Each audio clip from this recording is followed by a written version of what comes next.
Bonjour, bonjour tout le monde, bienvenue dans cette capsule du lundi que vous retrouverez, donc notre rendez-vous du lundi où on va plus en profondeur avec tout ce que je partage, où aussi je vous invite en fait voilà, à me dire de quoi est-ce que vous auriez envie, besoin que nous parlions. Vous me retrouverez ici sur Facebook et sur Instagram et je partage aussi après les vidéos sur YouTube. J'ai fait une demande, alors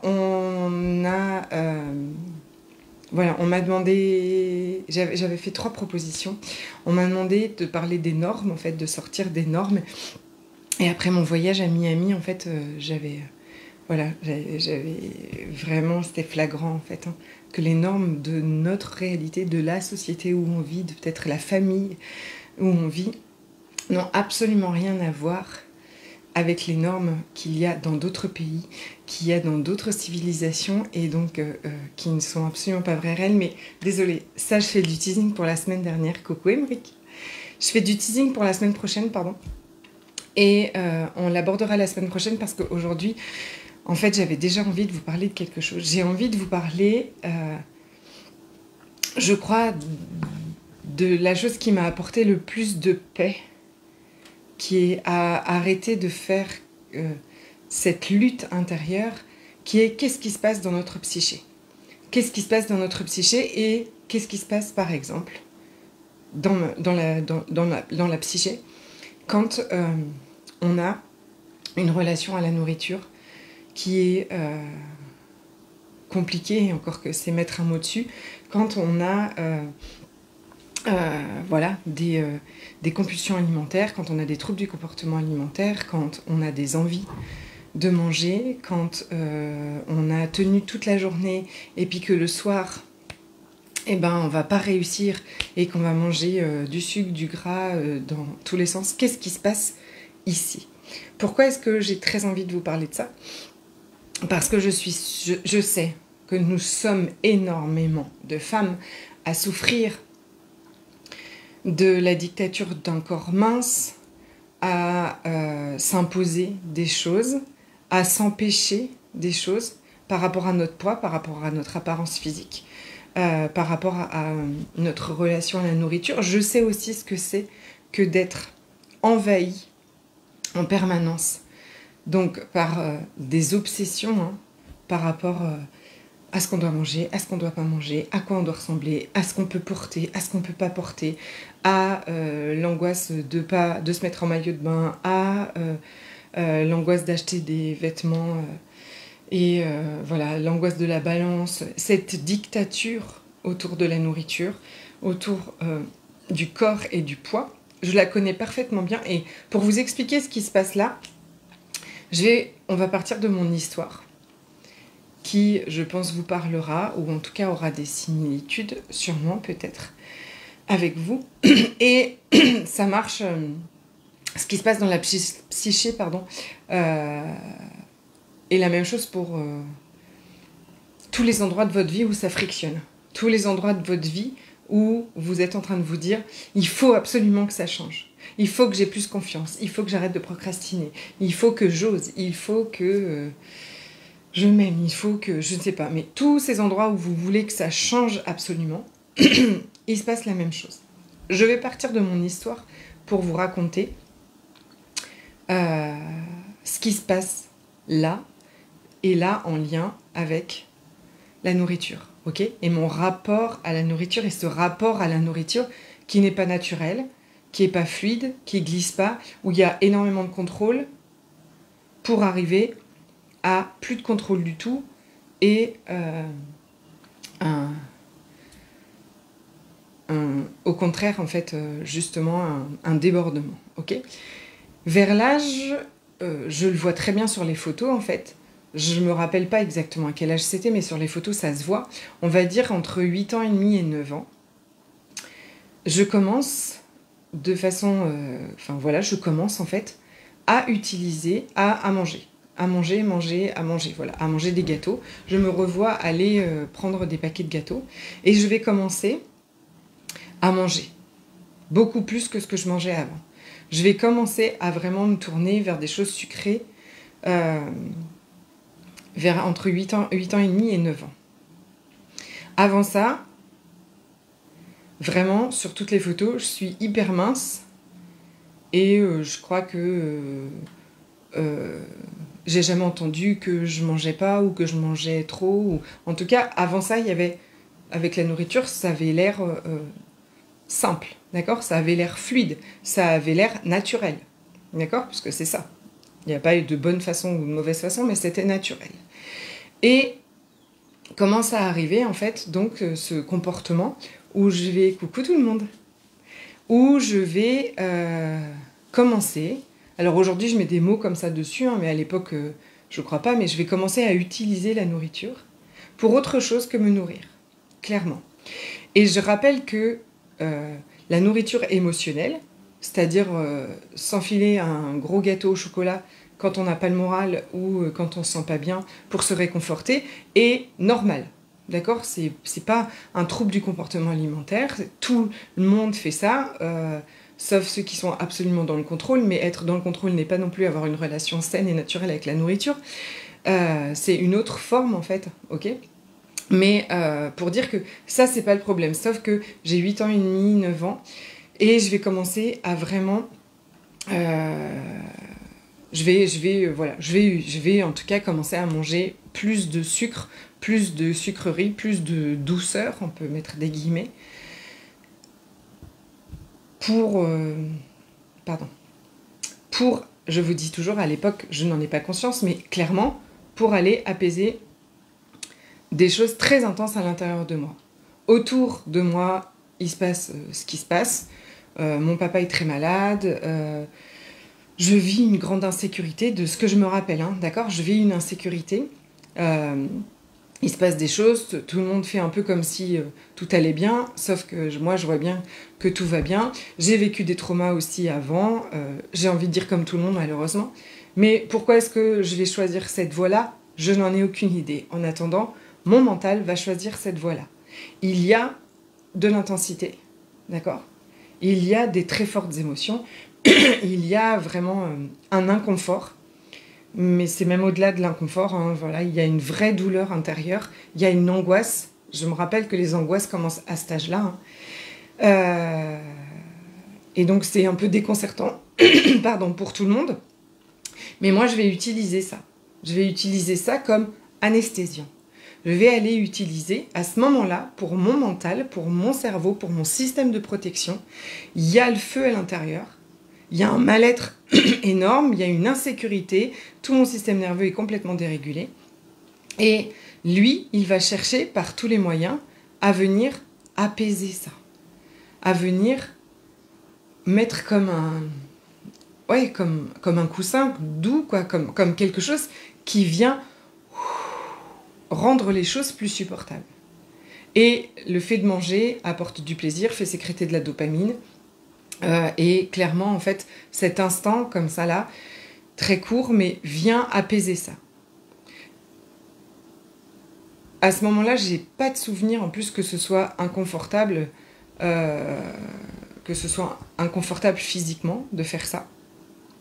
Par contre, je vais grossir. Ok, c'est la conséquence de manger plus que ce que mon corps a besoin, je vais commencer à grossir. Et donc, je vais commencer à grossir. À 9 ans, ça se voit vraiment beaucoup. D'un seul coup, en fait, je grossis beaucoup. Et donc, ça, par contre, ça va affoler tout le monde. Pas pourquoi j'ai grossi. Mais que je grossisse va affoler tout le monde. Je fais une petite bouille. Bonjour, mon Ingrid. Ça, que je grossisse, va affoler tout le monde. Et évidemment, mes parents vont commencer à avoir des réflexions aussi de l'école. À l'époque, on était suivis par une infirmière. Va y avoir des réflexions comme ça, mais tout le monde va s'inquiéter de mon poids uniquement. Okay? Et donc, on va commencer à dire... que c'est pas normal, qu'il faut faire quelque chose. J'ai un médecin traitant pas du tout bienveillant, donc le médecin de famille, qui s'occupe très très mal de mon papa qui est dépressif par exemple, qui va venir me juger, me critiquer, me faire monter sur la balance, m'humilier. d'accord? En me disant, tu ne peux pas continuer comme ça, mais tu te rends compte. Et donc, le problème, pour tout le monde, ok, c'est que je sois grosse. Et donc, mon mental va enregistrer quoi? Deuxième, je vous rappelle que la première chose qu'il fait pour me protéger des émotions trop intenses que je ressens et que je suis seule avec et que je ne sais pas quoi en faire, ce qui est un trauma, d'accord? C'est la définition même d'un trauma. Ce sont des émotions qui sont trop pour votre système nerveux, trop fréquents, trop pour votre âge, et qui font que, en fait, votre corps va venir les cacher, les stocker à l'intérieur, et il va essayer de se camoufler. Donc on se dissocie, on peut utiliser les addictions. D'accord? Et à 8 ans et demi, je dis toujours que c'est plus facile de trouver de la nourriture que de la cocaïne. Blague. Donc je vais utiliser la nourriture. Et donc ça, c'est mon premier système de survie. Ensuite, qu'est-ce qui se passe? Tout le monde s'affole autour de moi pour le poids. Et donc que c'est un problème, je suis humiliée clairement par rapport à mon poids. Mon grand-père vraiment a des réflexions odieuses, que je suis énorme, que je vais exploser. Enfin, il le dit à ma grand-mère, fais quelque chose, tu vois bien, elle est énorme, elle va exploser. Je me vois me liquéfier de honte, en fait. Et et donc, on va commencer même très rapidement. Donc, mon système nerveux, enfin mon mental, il enregistre quoi? Être grosse est un problème. Donc, il va y avoir commencé à avoir la lutte entre le système de protection qui dit on est mal et la nourriture va faire un peu camouflage, va faire un peu, on va dire, un filtre avec ce mal-être, ce malaise et cette intensité à l'intérieur. Vraiment, je suis en souffrance. Et un deuxième protecteur qui va dire non, non, on ne doit plus manger, on ne doit plus faire ça, on doit absolument maigrir parce que être grosse, c'est un énorme problème dans ce monde. C'est le problème majeur. Vous êtes bien d'accord? Si je regarde les choses de mes 10, 11, 12 ans, le problème majeur de tout le monde n'est pas que je sois mal, le problème majeur des adultes autour de moi est que je sois grosse. Donc mon système enregistre, être grosse est le problème et il va falloir maigrir. Ensuite va s'en suivre, je ne sais pas dans quel ordre, mais le fait que j'ai pas été tant moquée que ça. Je ne crois pas avoir été tant moquée au collège, mais j'avais un tel mal-être ensuite. Donc j'avais le mal-être initial, d'accord? Et est venue s'ajouter cette honte mordante, cette honte toxique de croire que être comme j'étais était la pire des infamités. Insanité, bon, je sais pas, excusez-moi, le mot m'échappe, au monde. Et donc, va venir par-dessus ce comportement protecteur à la base, hein, la honte absolue d'avoir des compulsions alimentaires, d'avoir envie de manger, et la honte absolue d'être grosse, d'avoir de la poitrine à 12 ans, me mettre en maillot de bain, aller à la plage, je sais pas, enfin même vivre, aller acheter des vêtements, devient l'enfer total. Je me rappelle très bien, à 14, ouais, je crois vers 14 ans, j'écris une lettre à ma maman en lui disant mais si la vie c'est ça en fait, je préfère mourir, ok, parce que vraiment c'est une souffrance atroce. Et donc cette guerre intérieure, déclenchée aussi par toutes les choses extérieures, va commencer. Il faut absolument maigrir. C'est la, comment dire, c'est la chose primordiale avant toute chose. Il faut maigrir. Et ma vie, franchement, à 12 ans, je crois, je me vois me faire peser par la diététicienne. La diététicienne était assez sympa. Elle ne m'humiliait pas, mais elle me pesait chaque semaine. Et elle me donnait une liste de choses à manger et à pas manger. Et évidemment, quand vous retournez chaque semaine chez la diététicienne et que vous avez eu des compulsions alimentaires, parce que c'est un système vraiment qui est automatique, d'accord? C'est un système du cerveau primitif.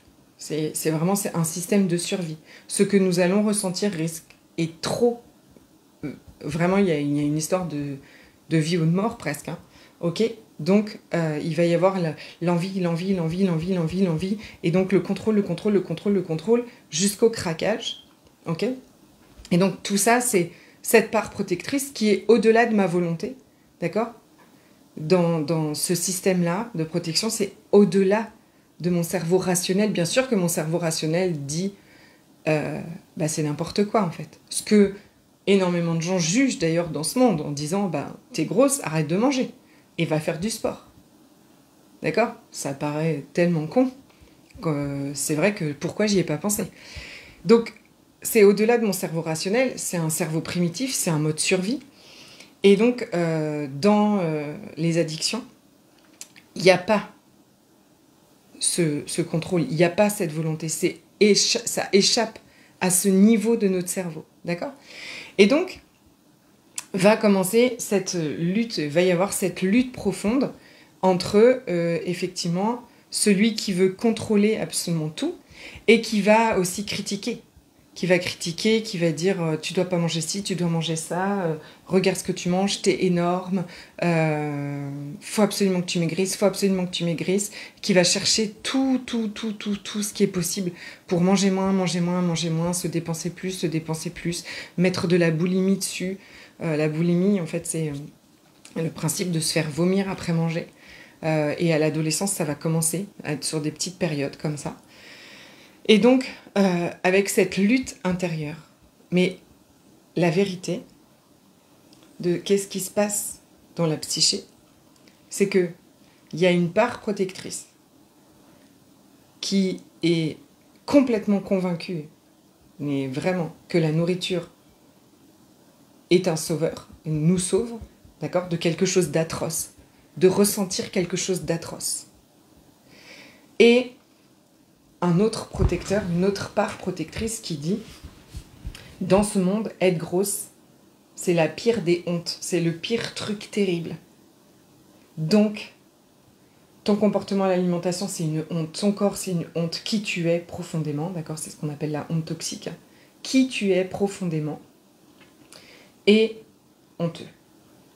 Et il y a cet enfermement dans ce cercle terrible de la honte de qui je suis, de la honte de mes comportements, de la honte de moi, de mon corps, de mon aspect, cette recherche perpétuelle et cette souffrance, cette obsession, hein, c'est un trouble obsessionnel compulsif à la nourriture, l'obsession de ne pas manger, l'obsession du contrôle, l'obsession des calories, l'obsession du poids avec une pesée chaque jour qui va déterminer ma valeur, qui va déterminer la suite de ma journée.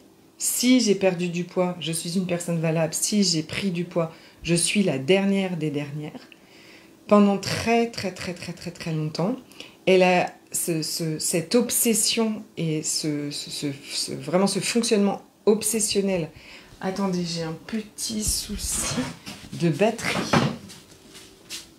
My God! Hop. Désolée, je n'avais pas vu ça. Hop. Alors, je vais me mettre en charge tout de suite ici.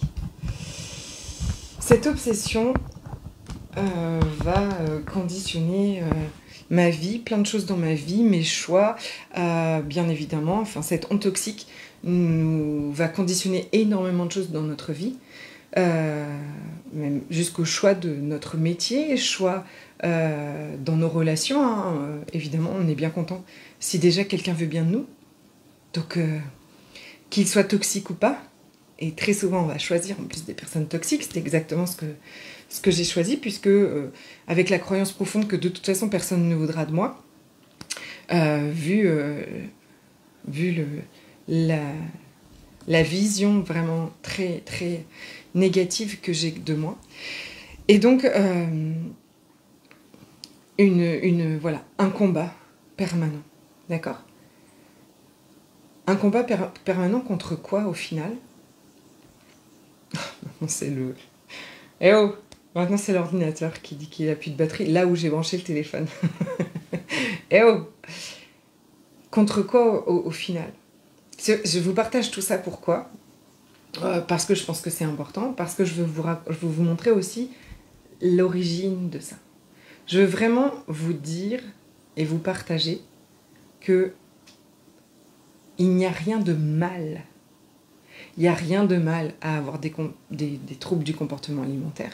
Il n'y a rien de mal en vous à procrastiner. Il n'y a rien de mal en vous à douter tout le temps. Il n'y a rien de mal en vous à absolument rien. Et ça, c'est un message très important de cette capsule aujourd'hui. Parce que pour moi, c'est la base solide pour aller construire autre chose. Pour aller continuer sur ce chemin de guérison. On ne peut pas aller guérir et être avec quelque chose dont on a trop honte et qu'on ne peut pas regarder en fait. Parce que c'est insupportable en fait. Parce que c'était insupportable en fait. Tellement honteux d'avoir ce rapport à la nourriture. Pourquoi moi, mais vraiment j'ai 47 ans et au moins jusqu'à 40 ans, vraiment, même peut-être un peu après encore, je me disais pourquoi les autres arrivent à pas manger et pourquoi moi j'arrive pas à pas manger. Comme si pas manger, réussir à pas manger. Et dans ma tête, pas manger, c'était c'était manger des légumes et enfin voilà, tous les trucs 0 calories. Vous voyez, c'était pourquoi des gens arrivaient à être minces, pourquoi des gens arrivaient donc être mince voulait dire ne pas manger dans ma tête aussi, hein, puisque voilà, manger était le problème majeur. Et donc pourquoi des gens arrivaient à faire ça et pourquoi moi j'étais tellement aussi nulle de ne pas réussir à le faire.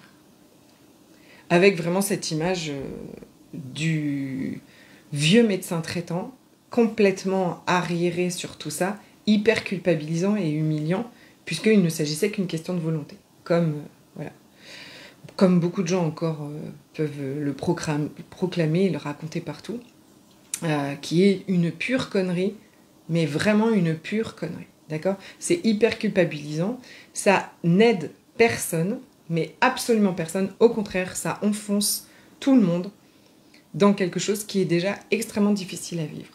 Donc, dans ma tête, pour mon mental, en fait, manger était une question de survie. Donc, évidemment, quand on mange pour éteindre une blessure, donc quand on utilise une addiction, quand on a une addiction à une substance, à un produit, à un comportement, pour aller éteindre la douleur, ou au moins l'anesthésier, la douleur d'une blessure profonde, bien évidemment, on n'éteint pas avec une feuille de laitue, d'accord? Donc on va manger des choses transformées, des choses sucrées, des choses grasses, qui font grossir. Et pour mon mental, pour une partie de mon mental, faire ça est un système de protection pour assurer notre survie. Parce qu'aller ressentir cette blessure profonde est insupportable et non envisageable. Non envisageable, non négociable. Il pense qu'on ne survivra pas à ça. Ça marche pour vous toutes et pour tout type d'addiction. Et pour une autre part de nous, d'accord, protectrice aussi, continuer de faire ce qu'on est en train de faire est extrêmement destructeur. Au-delà de notre santé, notre bien-être et tout ça, ça va au-delà. Je me suis jamais dit, ah oui, mais manger va me mettre en mauvaise santé. C'était pas ça. C'était vraiment sur la honte d'avoir un corps gros, un corps qui ressemble pas à ce que la société a dicté de ce qu'il fallait, à quoi il fallait ressembler. La honte du poids sur la balance, jusqu'à avoir honte de donner mon poids le jour de mon accouchement de mon premier fils. Parce que le deuxième, j'avais bien vomi pendant les 3 premiers mois. Pas volontairement, c'était les vomissements des 3 premiers mois de grossesse, et donc j'avais perdu du poids. Donc j'étais hyper contente d'avoir maigri pendant ma grossesse, d'accord. Et le premier, j'avais honte de donner mon poids, j'avais pris 10 kilos, je crois, et j'ai été mortifiée de honte le jour de l'accouchement de dire mon poids. C'est aujourd'hui en fait que des fois, c'est aujourd'hui que je regarde tout ça et je me dis oh my god, cette torture. Pourquoi est-ce que je vous partage tout ça? Parce que en prenant conscience de ces systèmes qui sont à l'intérieur, qui sont deux systèmes de protection. On a la clé. Si, comme moi, vous avez cherché toute votre vie à mincir, à être au régime, qui d'ailleurs, soit dit en passant, j'avais commencé à manger pour anesthésier la douleur, et évidemment me mettre au régime en permanence a fait flamber mes troubles du comportement alimentaire, d'accord? Donc quand on est contrôler ce qu'on mange, les dépenses qu'on a au quotidien et tout ça, vient aggraver les troubles du comportement alimentaire. Donc, si vous vivez une addiction, si vous avez en tout cas une relation comme ça contrôlante, obsessionnelle avec la nourriture, la première étape hyper importante, qui est la clé absolue, c'est de prendre conscience que ce sont des parts protectrices. Ça n'est pas votre ennemi, ça n'est pas un problème, ça n'est pas que vous n'êtes pas capable, nul ou quoi que ce soit. Ce sont des parts protectrices qui essayent d'assurer votre survie. Et elles qui croient que maigrir à tout prix ou manger par compulsion sont des moyens de rester en vie, sont des moyens de rester en sécurité. D'accord? Et toutes les deux. Même la voix terrible qui dit « t'es énorme, t'arriveras jamais à maigrir, t'es bonne à rien, tu fais jamais ce qu'il faut, regarde-toi, t'as encore mangé hier soir, demain c'est fini, tu manges plus, allons faire un jeûne, allons arrêter de manger, allons courir tous les jours. » Même cette voix obsessionnelle comme ça, c'est une part protectrice. Et la première étape est vraiment d'en prendre conscience, de vraiment voir comme ça. Si aujourd'hui je pouvais juste déjà vous amener à voir ça, tout ce qui se passe ici, toutes les ruminations, et même si ça n'a rien à voir avec le poids, mais vraiment avec des doutes permanents, avec dans vos relations, tout ce côté obsessionnel comme ça, sont des parts protectrices. Qui protège qui? Qu'est-ce qu'il y a derrière? Cette fameuse grosse blessure. Qu'est-ce qui est à l'origine de tout ça? Pourquoi est-ce qu'il y a tous ces protecteurs qui sont venus devant? Il y a au fond une part de moi qui vit une blessure extrêmement violente, qui a vécu des émotions extrêmement intenses, et que ces protecteurs essayent à tout prix de éteindre, parce que c'est trop.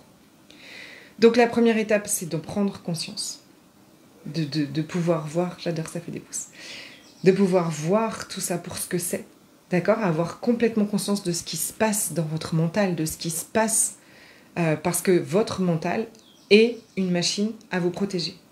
C'est un protecteur puissance, et il a enregistré les choses qui étaient dangereuses pour vous, de par le passé, de par ce que la société dit. D'accord? Donc, la première chose, c'est de pouvoir le voir, tout ça, et ensuite arrêter d'en avoir honte. Se libérer de cette honte toxique. Arrêter d'avoir honte de nos comportements. Et ça, c'est ce que le voir et le comprendre va vous permettre. Vous allez arrêter d'avoir honte. Arrêtez d'avoir honte de vous sentir nul. Arrêtez d'avoir honte de manger trop. Arrêtez d'avoir honte de ne pas avoir confiance en vous. Arrêtez d'avoir honte de procrastiner. Arrêtez d'avoir honte d'être impulsive, je ne sais pas, d'être jalouse dans vos relations. D'accord? Arrêtez d'avoir honte de douter comme ça tout le temps de tout, de vous. Parce que c'est une étape hyper importante. Une fois que j'arrête d'avoir honte, que je prends conscience d'exactement ce qui se passe à l'intérieur de moi, alors, ce qui nous est demandé, c'est de pouvoir être avec et donc ressentir cette fameuse blessure, ces fameuses émotions si douloureuses qui sont derrière, pour les libérer, pour les guérir. Parce que c'est une part de nous qui appelle à notre attention, à notre bienveillance, à notre compassion. Mon ordinateur s'est éteint. C'est une part de nous qui appelle à tout ça. Et elle n'a pas besoin d'être jugée, d'être rejetée. c'est pas ça qui va lui permettre d'aller bien. Vous comprenez bien que si j'ai plus, si je peux être avec cette sensation que mon mental a identifiée comme absolument atroce et horrible et qu'il veut éteindre à tout prix par la nourriture, si je commence en fait à aller pouvoir ressentir ça, qu'est-ce qui se passe à l'intérieur de moi, et à lui montrer en fait qu'aujourd'hui c'est ok, je suis là, aujourd'hui je suis l'adulte, aujourd'hui je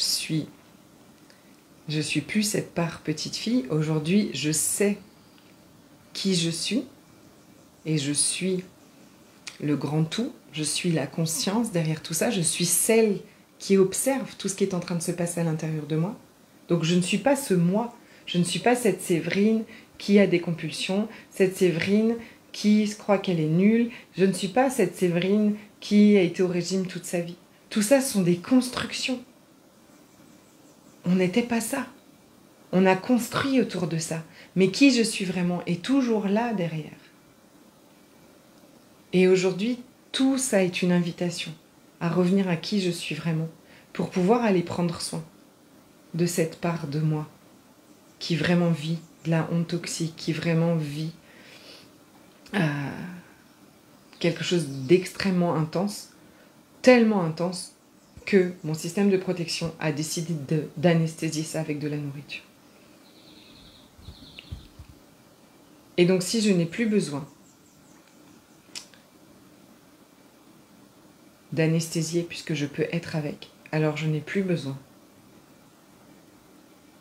d'utiliser ce comportement obsessionnel à la nourriture. Et tout ça va sûrement prendre du temps. Moi-même, je suis sur le chemin, mais la première étape que j'ai vraiment passée aujourd'hui, et où je vous emmène bien évidemment, c'est prendre conscience de ce qui se passe en moi, ne plus avoir aucun jugement de ça, ni aucune honte. Je sais pourquoi c'est comme ça. Et ensuite, aujourd'hui, je suis avec. Je travaille le fait d'être avec, de ramener de la sécurité. Peu importe ce que je ressens. Et ça, c'est vraiment tout ce qu'on va développer, grandir, travailler ensemble dans le rendez-vous des licornes. Sur la plateforme, vous trouverez puis tout un module sur comment fonctionne notre cerveau, parce qu'on a besoin de l'entendre plusieurs fois, c'est normal. D'accord ? On a besoin d'entendre plusieurs fois qu'on n'est pas nos pensées. Et qu'est-ce qui se passe dans notre psyché, toutes ces parts de nous en fait. Ensuite, on va voir aussi comment on prend soin de ces parts, d'accord ? Cette partie guérison. Et on le fait en coaching ensemble chaque semaine. Et puis, il y a aussi une grosse part de apprendre à ressentir. Je ne sais pas si c'est le mot, mais ouais, c'est apprendre à nouveau à être en sécurité, à être en paix avec ce que je ressens. Et pouvoir me laisser traverser par ça. Et alors, j'ai plus besoin de m'en protéger. Et alors, j'ai plus besoin d'avoir ces comportements addictifs. Et alors, j'ai plus besoin non plus de me protéger, voilà. Et donc, de ne pas peut-être passer à l'action dans mes projets parce qu'on risque de me juger, parce qu'on risque de ne pas m'aimer, parce que ça englobe, c'est énorme ce travail sur soi. C'est énorme. Si vous voulez aussi commencer à vous familiariser avec tout ça, j'ai une mini-formation offerte à propos de la honte toxique. Donc, qu'est-ce que c'est et comment est-ce qu'on commence à s'en libérer? Écrivez-moi mini-formation en dessous de ce live et je vous enverrai tout ça. Vous le recevrez un lien pour vous inscrire. Le rendez-vous des licornes, c'est mon accompagnement chouchou d'amour. Avec donc toute la plateforme, avec des vidéos à regarder à votre rythme et un coaching toutes les semaines où on va regarder tout ça ensemble, où on va accueillir ce qui se passe derrière, on va mettre en lumière ce qui se passe dans le mental, s'en détacher, revenir à qui vous êtes vraiment et pouvoir justement en fait vous désidentifier, aller apaiser ces parts protectrices. Je vous souhaite une magnifique semaine. J'ai plein de rendez-vous. Hein. Coucou mon Ingrid, avec plaisir. J'ai plein de rendez-vous pour vous. Donc on a rendez-vous tous les lundis pour la capsule du lundi. On a rendez-vous le jeudi 8 mai pour une présentation de la carte et des hologrammes quantiques. Si vous avez des questions, écrivez-moi parce que j'en parle très souvent. J'ai beaucoup de témoignages sur à quel point en fait ces outils quantiques qui sont encodés de haute fréquence soutiennent tout ce travail aussi. Ils viennent soutenir tout ce travail. Il y a des hologrammes. Il est là. Posé là, moi, aujourd'hui. Et une carte d'énergie quantique encodée de haute fréquence qui viennent nous soutenir dans ce travail de libération émotionnelle, qui viennent nous porter à tout ça, qui font pas tout le job, mais qui viennent nous soutenir. Donc je vous partagerai tout ça le jeudi 8 mai, soit en ligne à 20h30, heure de Paris, soit directement en Martinique à 18h, ici en heure locale, parce que ça fait 1 an que j'ai ajouté les outils quantiques à ma vie et que je vais fêter ça avec vous. Ok, voilà, et si vous voulez avoir plus d'infos sur le rendez-vous des licornes, comment intégrer le rendez-vous des licornes, savoir si c'est fait pour vous, je vous propose des appels découvertes, donc revenez vers moi. Je vous embrasse très fort et je vous dis à tout le temps.